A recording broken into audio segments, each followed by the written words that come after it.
Oke, halo semuanya. Kami dari kelompok 5 ingin menjelaskan proyek akhir dari praktikum sistem informasi manajemen milik kelompok kami.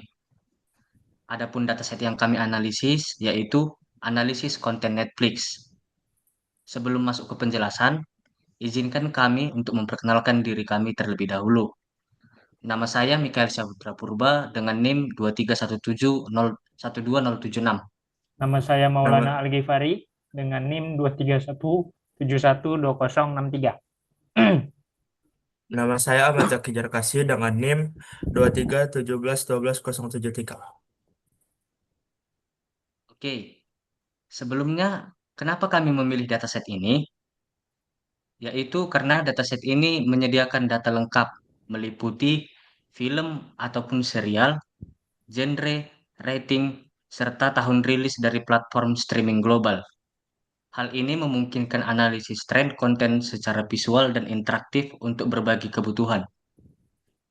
Oke, penjelasan selanjutnya akan dilanjutkan oleh teman saya, Jaki. Baik, sebelumnya sini saya akan menjelaskan tujuan dari proyek ini. Eh, Proyek ini bertujuan untuk mengolah dan menganalisis data yang tersedia di platform Netflix guna mendapatkan insight atau informasi seperti tren konten, genre yang populer, negara produktif utama, sampai informasi-informasi lainnya. Di sini untuk pengolahan data kami menggunakan Google Colab. Baik, mungkin langsung ke tahapnya saja. Untuk tahap pertama ini adalah mengimpor library yang dibutuhkan. Di sini kami menggunakan library eh, NumPy, Pandas, Matplotlib, dan Seaborn. Untuk Pandas kami gunakan untuk memanipulasi data, Matplotlib dan Seaborn untuk visualisasi data, serta NumPy untuk perhitungan dasar numerik. Untuk tahap selanjutnya di sini ada data wrangling. Data wrangling di sini adalah proses penting untuk membersihkan dan menyiapkan data mentah agar siap dianalisis. Data yang sebelumnya kotor akan eh, dinilai dan dibersihkan di sini. Proses ini terdiri dari tiga tahap, yaitu gathering data atau mengumpulkan data, lalu assessing data atau menilai kualitas untuk menemukan atau mengidentifikasi masalah di data kotor, dan cleaning, yaitu membersihkan masalah yang sebelumnya tadi diidentifikasi. Di tahap pertama di situ gathering data. Pada proyek ini kami menggunakan dataset dari Kaggle. Dataset ini adalah dataset konten Netflix. Ada movies dan TV show yang berisi informasi tentang judul, sutradara, negara, tahun rilis, dan atribut lainnya. Di sini untuk di gathering data kami menggunakan fungsi dari Pandas, yaitu PD Ref CSV untuk membaca file yang telah kami upload. Lalu di sini menggunakan fungsi data head untuk menampilkan 5 baris pertama dari data. Selanjutnya di sini ada tahap kedua dari data wrangling, yaitu assessing data, yaitu menilai data untuk mengidentifikasi potensi masalah seperti data salah, data hilang atau missing values, atau data duplikat, serta anomali-anomali lain. Di tahap ini, pertama kita memeriksa tipe data untuk setiap kolom dan jumlah data dari kolom-kolom tersebut. Di sini menggunakan fungsi data info. Di sini menampilkan bahwa terdapat satu data bertipe data integer dan 11 kolom bertipe data objek. Di sini kita mendapatkan insight atau informasi yang sebelumnya tadi data te- data added added atau tanggal ditambahkan itu masih bertipe data objek yang seharusnya itu datetime. Selanjutnya di sini terdapat missing values di kolom director, cache, country, date added, dan rating. Selanjutnya untuk guna memperjelas missing data tersebut, di sini di tahap kedua di eh, assessing data yaitu memeriksa jumlah missing values secara eksplisit. Di sini menggunakan fungsi isna.sum yang menampilkan berapa sih jumlah data yang missing dari setiap kolom. Di sini terdata di kolom director cukup banyak data missing, di cache juga country, sedangkan di data edit, release year, dan rating itu data edit, rating, dan duration itu terdapat sedikit missing datanya. Yang ketiga di sini untuk memeriksa duplikasi data dengan fungsi duplicated.sum. Di sini menampilkan jumlah duplikasi sama dengan nol, yaitu berarti tidak ada tidak ada masalah tentang duplikasi data di dataset ini. Selanjutnya di sini adalah memeriksa parameter statistik untuk memeriksa apakah ada data yang tidak wajar atau jumlah yang tidak wajar. Terkhusus di sini hanya menampilkan untuk yang kolom bertipe data integer, yaitu release year. Di sini tidak ada data yang tidak wajar dengan rata-rata di tahun 2014, lalu di tahun yang paling rendah itu 1900 2025, dan yang di tahun tertinggi itu 2021. Oke, selanjutnya di tahap terakhir dari data wrangling yaitu cleaning data. Di sini kita menangani masalah yang telah kita identifikasi sebelumnya di assessing data, yaitu yang pertama itu ada missing values. Di sini kita menangani missing values dengan yang pertama dengan mengisi kolom kosong dengan fungsi filna. Di sini kami mengisi dengan unknown. Selanjutnya untuk kolom yang jumlah missing value-nya sedikit, di sini kami hapus dengan fungsi drop now. Selanjutnya di sini kami cek ulang dengan fungsi isna.sum. Eh, di sini tertampil sudah tidak ada lagi data yang missing.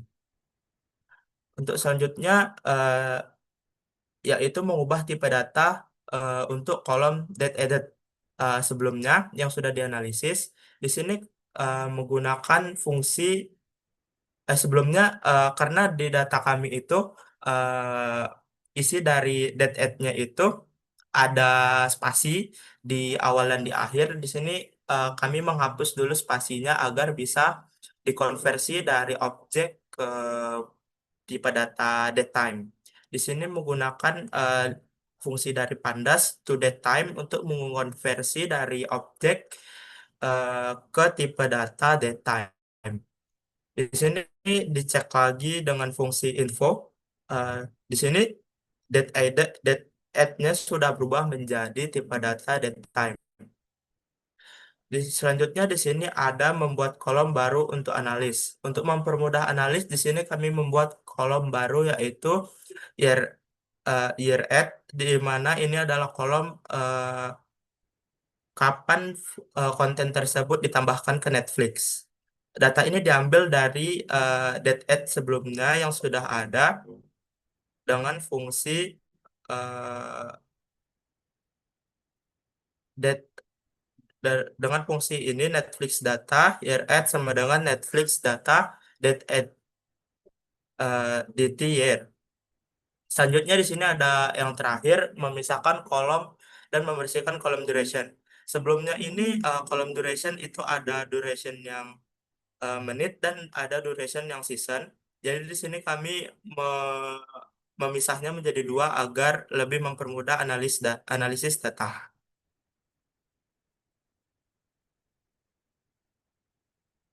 Nah, setelah dipisahkan itu kolom duration yang sebelumnya dihapus dan diubah menjadi dua, yaitu duration menit dan duration season. Untuk tahap selanjutnya, di sini ada EDA atau Exploratory Data Analysis. Di sini kita menyiapkan beberapa pertanyaan.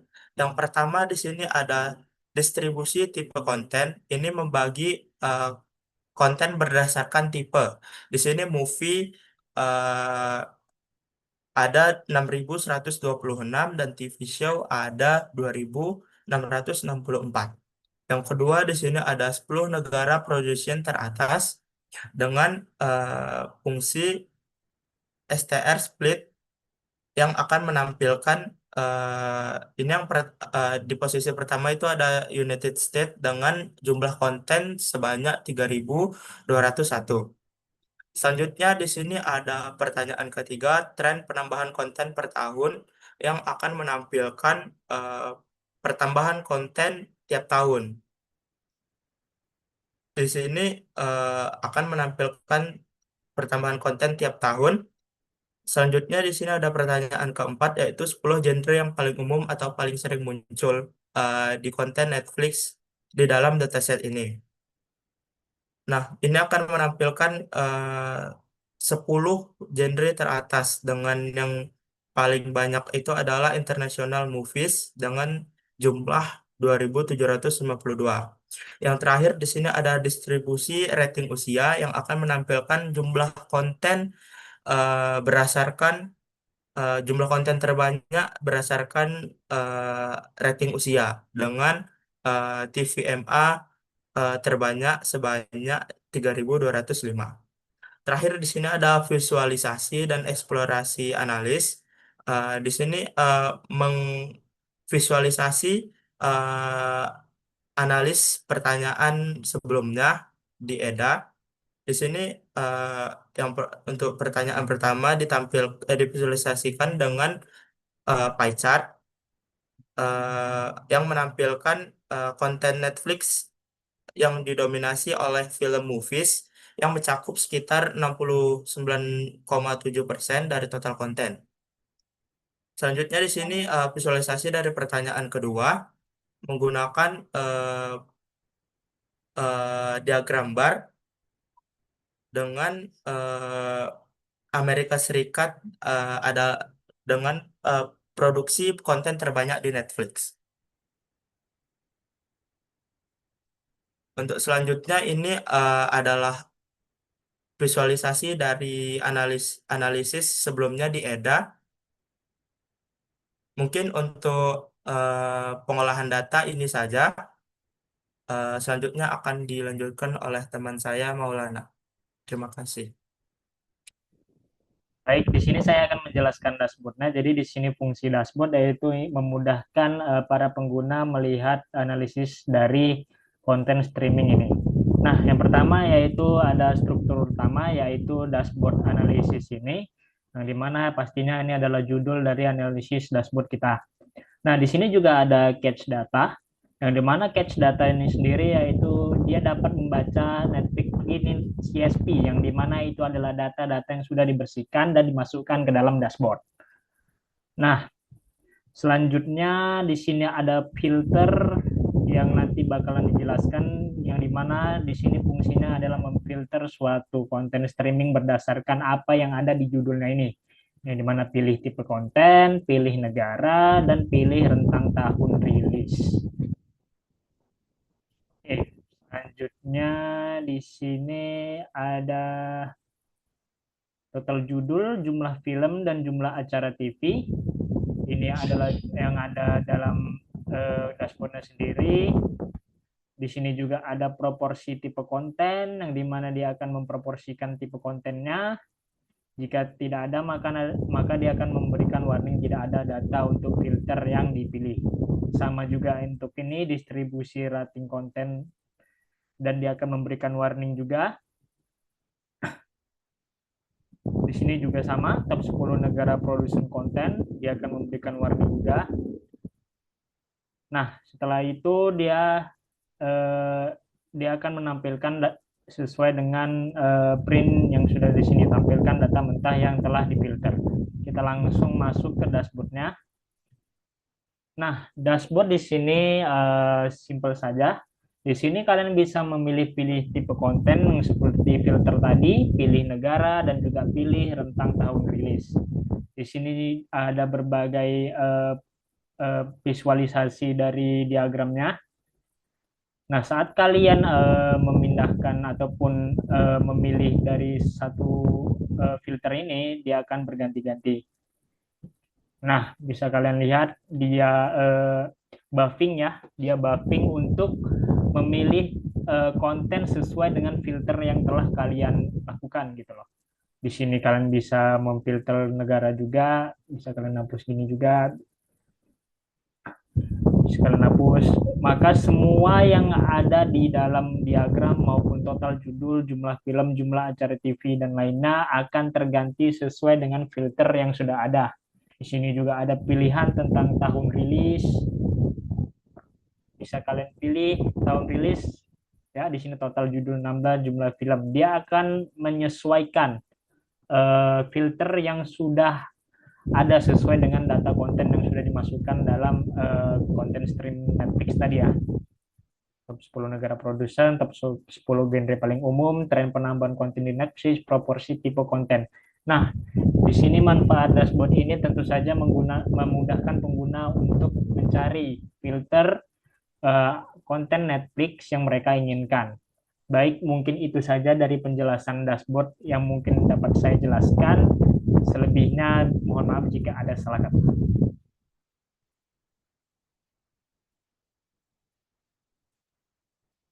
Oke, mungkin demikian saja penjelasan dari kelompok kami pada kesempatan kali ini. Apabila ada tindakan kami yang salah maupun perkataan kami yang kurang mengenakan, kami mohon maaf. Sekian dan terima kasih.